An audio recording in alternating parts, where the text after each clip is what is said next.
Meu amigo Matheus tem um tio com demência. Resumindo, o tio dele geralmente mora com a avó, mas ela estava em Fortaleza com um grupo da igreja por uma semana e o Matheus ia viajar a trabalho. Então, enquanto ele estivesse fora, me contratou para cuidar da casa, o que incluía olhar e cuidar do tio dele. Vou chamar o tio de tio Mário. Matheus ficaria fora apenas por 2 dias. No primeiro dia que fiquei de olho na casa, passei a maior parte do tempo no quintal, lendo e tomando sol ou na sala assistindo TV. Cozinhei 2 vezes e cada vez fiz comida extra para o tio Mário, mas nunca o vi sair do quarto no andar de cima. Subi para bater levemente na porta e avisar que tinha comida. Ouvi um som de resmungo do outro lado da porta. Presumi que fosse a maneira dele de me reconhecer. Curiosamente, eu nunca tinha conhecido o tio dele. Não fomos apresentados quando Matheus me contratou para esse pequeno trabalho. Tio Mário estava plenamente ciente da minha presença, pelo menos foi o que Matheus disse. Ele nunca saía do quarto para comer enquanto eu estava na sala, então fui dormir no quarto de hóspedes à noite. Deixei a porta entreaberta para escutar. Eventualmente ouvi uma porta no corredor se abrir e, de maneira perturbadoramente rápida, passos pesados desceram as escadas. Segundos depois, ouvi os mesmos passos voltando rapidamente para o quarto e a porta bateu. Foi realmente assustador, difícil de explicar. A intensidade dos passos, como se ele estivesse me evitando. O segundo dia foi bem parecido com o primeiro. Fiz 2 refeições e deixei a comida no balcão para o tio Mário. Enquanto estava deitada no quintal, voltei para dentro e vi que o prato estava vazio. Ele realmente estava me evitando. Quando olhei para o quarto onde o tio Mário estava, lá estava ele, me observando pela janela. Quando ele percebeu que eu o notei, se abaixou. Fiquei tão desconfortável que dobrei o cobertor e voltei para dentro. Pensei, ok, mais uma noite disso e estarei em casa. Fiz o jantar naquela noite e deixei outro prato para ele. Quando subi para o quarto de hóspedes, notei que a porta do quarto dele estava aberta. Primeira vez que vi isso. Talvez ele estivesse ficando menos tímido. Fui escovar os dentes e me preparar para dormir, para dar espaço a ele. Eu estava tendo dificuldades para dormir, não estava nada cansada. Enquanto estava deitada no escuro, ouvi um rangido vindo de dentro do quarto, mesmo com o barulho do ventilador ao meu lado. Sentei e olhei ao redor. Conseguia ver um pouco no quarto escuro, mas não vi o tio Mário. Estava ficando paranoica, me perguntando por que ele me deixava tão inquieta. Deitei de lado, virada para a parede. Ignorei os pequenos sons que achava estar ouvindo. Mas, quando ouvi um gemido muito baixo, desliguei o ventilador para ouvir melhor. Ouvi uma respiração. Virei para o canto do quarto, onde ficava a escrivaninha, e lá estava ele, sentado na cadeira, virado para mim. Gritei de medo, e ele se aproximou dizendo "shh", cobrindo minha boca com a mão. Naquele momento achei que ele estava tentando me sufocar, então o empurrei e corri para o banheiro mais próximo, trancando a porta. Escutei enquanto seus passos rápidos voltaram ao quarto e ele bateu a porta. Meu coração estava batendo forte no peito. Liguei para Matheus e contei o que aconteceu. Ele parecia não estar tão surpreso, e isso me assustou ainda mais. Ele me disse que seria melhor dormir no banheiro com a porta trancada. E quando ele disse isso, ficou claro que tio Mário poderia ser perigoso, o que me deixou ainda mais aterrorizada. Dormi, no máximo, 3 horas naquela noite, no chão do banheiro. Na manhã seguinte, rapidamente arrumei minha mochila e esperei no quintal até o Matheus voltar. Ele me pagou extra pelo que eu tive que lidar. Sugeri que ele procurasse ajuda para o tio, porque acho que a demência não é o único problema dele. Até hoje, não sei quais eram suas intenções naquela noite.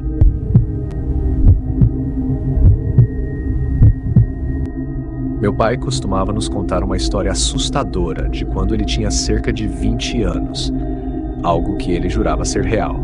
Ele ainda morava com meus avós naquela época e a casa deles ficava ao lado de um casal de idosos na faixa dos 60 anos. O inverno já havia chegado com força e com ele a estranheza daquela temporada gelada. Tudo começou com o desaparecimento da vizinha, Dona Margie. O marido dela, angustiado, bateu à porta dos meus avós perguntando se tinham visto sua esposa, mas infelizmente ninguém a havia visto nos últimos dias. A cidade inteira parecia envolta em um silêncio sombrio sobre seu paradeiro. Alguns dias depois, meu pai foi ao parque para jogar futebol com os amigos. A neve caía devagar no início, mas logo começou a engrossar, cobrindo tudo ao redor com uma camada gélida e sufocante. Eles brincaram até que o frio se tornou insuportável e cada um voltou para sua casa. Quando meu pai chegou à casa dos meus avós, percebeu que eles não estavam em casa, algo que lhe pareceu estranho, mas não perturbador. Ele acendeu a lareira para aquecer o ambiente e foi para o quarto, que ficava ao lado da sala de estar, para largar suas coisas. Em seguida, decidiu tomar um banho quente, tentando afastar a sensação de que algo no ar não estava certo. Quando ele saiu do chuveiro, uma sensação desagradável tomou conta dele. Ele ouviu um som baixinho vindo da sala, um zumbido suave que parecia quase humano. Ele abriu a porta do banheiro, apenas uma fresta, e disse: "Mãe?" O zumbido parou, mas um ranger baixo e constante continuou. Ele se vestiu rapidamente e foi em direção à sala de estar, e então, ali estava ela. Na antiga cadeira de balanço do meu avô, coberta por uma manta velha, estava Margie, a vizinha desaparecida. Seu corpo balançava levemente para frente e para trás, mas seu olhar estava fixo no meu pai. Seus olhos pareciam vazios, e a frieza na sua expressão era de arrepiar até os ossos. Ela abriu a boca e com uma voz arrastada e gélida disse: "Estava tão frio. Eu precisava me aquecer." Meu pai congelou de medo. Aquela presença era inumana. Cada palavra dela parecia carregar a frieza da morte. Sem pensar duas vezes, ele correu para a casa ao lado e chamou o marido de Margie. Ambos voltaram rapidamente para a sala, mas a cadeira de balanço agora estava vazia, balançando sozinha no ar pesado e frio. Margie havia desaparecido. Os dois vasculharam a casa inteira, gritando seu nome, mas ela simplesmente não estava em lugar algum. Era como se nunca tivesse estado lá, como um pesadelo que não deixava rastros. Mas o horror verdadeiro só veio no dia seguinte. O corpo de Margie foi encontrado no porão da casa ao lado, dentro do pequeno espaço de arrasto, onde aparentemente havia caído e batido a cabeça em algum objeto afiado. O detalhe mais perturbador, o legista determinou que ela estava morta há pelo menos 3 dias. O marido só havia encontrado o corpo porque o cheiro insuportável começou a se espalhar pela garagem. Então, como meu pai a viu na sala de estar no dia anterior, ele tinha plena certeza de que havia visto Margie, o fantasma de Margie, coberta por um frio da morte que parecia se arrastar pelas paredes da casa, em busca de calor. Desde aquele dia, meu pai acredita que encontrou o espírito dela, uma visão que o assombra até hoje. Quando ele nos contou essa história pela primeira vez, eu tinha apenas 9 anos. Naquela noite, nem precisei de muito para saber que o sono seria um visitante que não apareceria.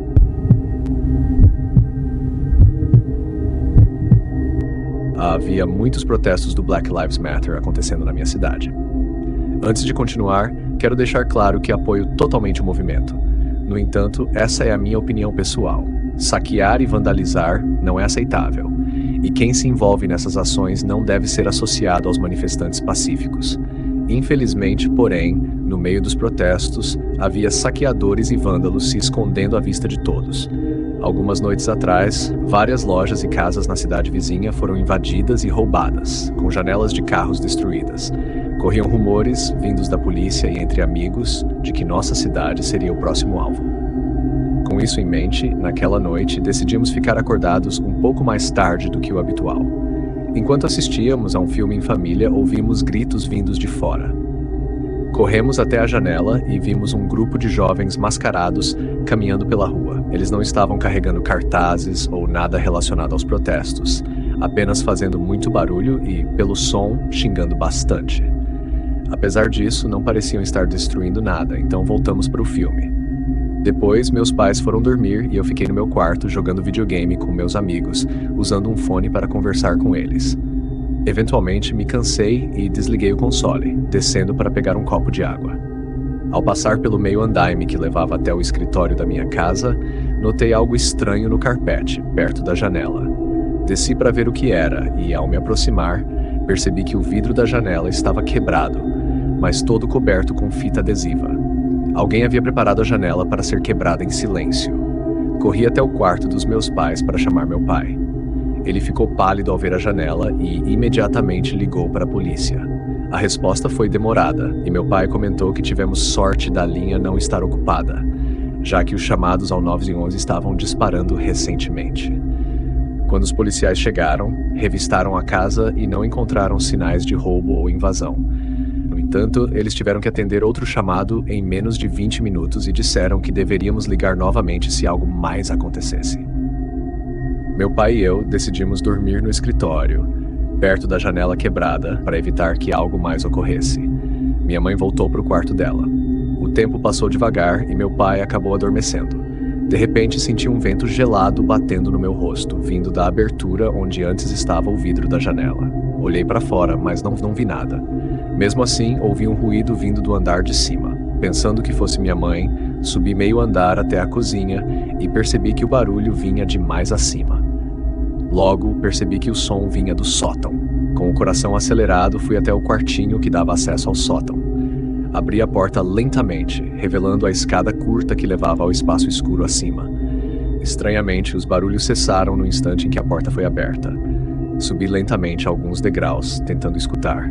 O silêncio era ensurdecedor e algo naquela quietude era apavorante. Foi então que senti.